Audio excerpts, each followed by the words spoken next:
Conferenza stampa stamani del sindaco di Messina ed ex parlamentare regionale, l'onorevole Cateno De Luca, per ufficializzare la sua prossima candidatura alla presidenza della regione.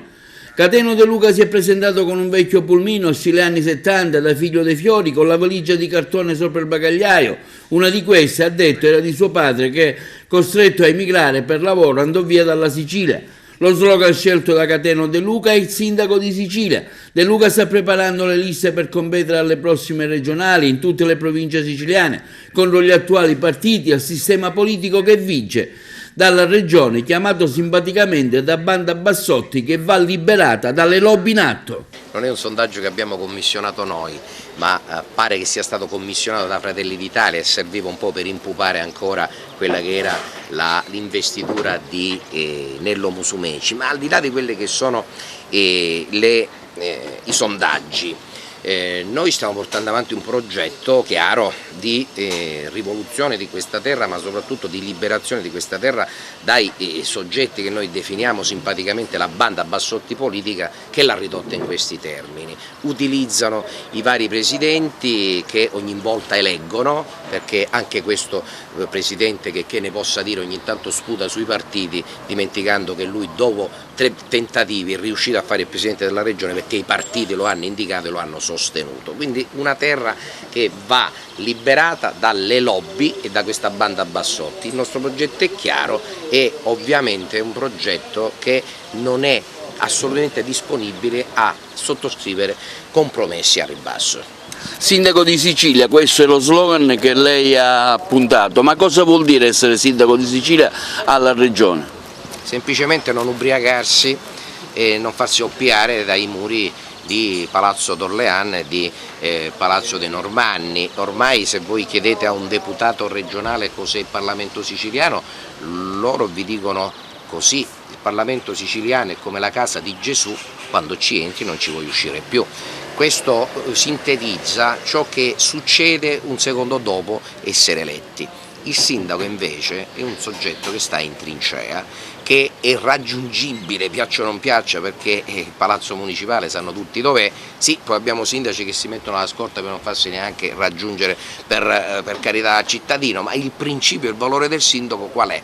Quello di vivere costantemente in tensione. Perché? Perché ha sulle proprie spalle le problematiche spesso anche causate dal malgoverno della regione o dello Stato. Quindi il sindaco è questo. Io propongo oggi e dico: non voglio fare il presidente della regione, voglio fare il sindaco di Sicilia, perché ho avuto la possibilità di governare 3 comuni, un record sicuramente da Guinness dei primati, ma l'ho fatto distinguendomi per quella che è la cosiddetta politica del fare, e questo propongo. La Sicilia non è amministrata da anni, la politica ha delegato ai dirigenti e alla burocrazia quello che è il governo di questa terra, e invece è la burocrazia che deve essere governata dalla politica, che è un tema diverso. Questo io già l'ho fatto nel mio piccolo a Messina e ovviamente so come fare in ambito regionale. Senti, quali alleanze porterà avanti? So che ha avuto tante richieste, ma quale sarà il suo baricentro, centrodestra, centrosinistra, come si muoverà, considerando le varie spaccature che al momento sono in essere nei vari partiti che governano la regione? La banda Bassotti ha una sembianza tentacolare che è presente ovunque. Noi abbiamo avuto maggioranze con finte opposizioni, quindi il concetto qual è? Oggi non si può fare una scelta di allearsi con un pezzo della banda Bassotti. Noi abbiamo e godiamo oggi già di una, ovviamente non da solo, con il popolo, ma se noi già abbiamo iniziato qualche settimana e siamo già percepiti come gradimento dal 15% dei siciliani, è ovvio che il nostro è un trend in crescita, anche perché ci stiamo organizzando in questo momento. Noi vogliamo spaccare tutti i fronti, ci sono uomini e donne di buona volontà ovunque, ma devono avere il coraggio di uscire allo scoperto. Ovviamente questo invito non vale per coloro che già sono lì nel Parlamento, hanno condiviso questa situazione e ovviamente vorrebbero riciclarsi o avere la garanzia di essere rieletti utilizzando Sicilia. Ad Agrigento su quali nomi punta? lo saprete il 30 di aprile. Onestamente non ve lo posso dire perché non l'abbiamo detto. Si parla di un assessore agrigentino, un noto professionista. Ma abbiamo interlocuzioni di qualità, lo dico con molta onestà, questo vale anche per tutti i versanti, come va la Sciacca dove stasera chiuderò la mia giornata con un convegno. Quello che vi posso dire è che oggi le interlocuzioni ci portano ad avere delle candidature qualificate che coprono da un punto di vista territoriale l'intera Agrigentina. Lei sta attraversando la Sicilia con un pulmino Volkswagen, sopra c'è anche la valigia di suo papà al quale lei è molto legato. Che significato assume? Quello di cancellare questa vergogna.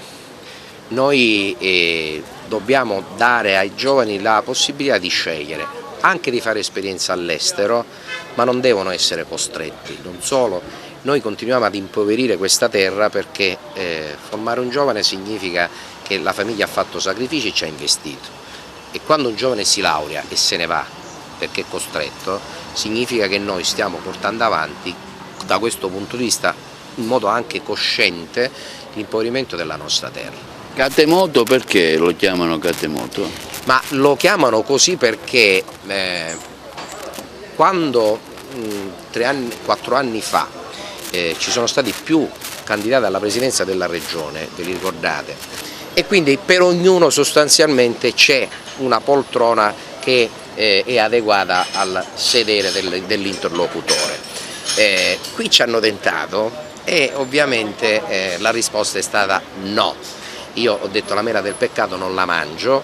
Questo ovviamente ha generato uno scossone all'interno dei singoli partiti. È ovvio che sono stato contattato anche dal centrosinistra.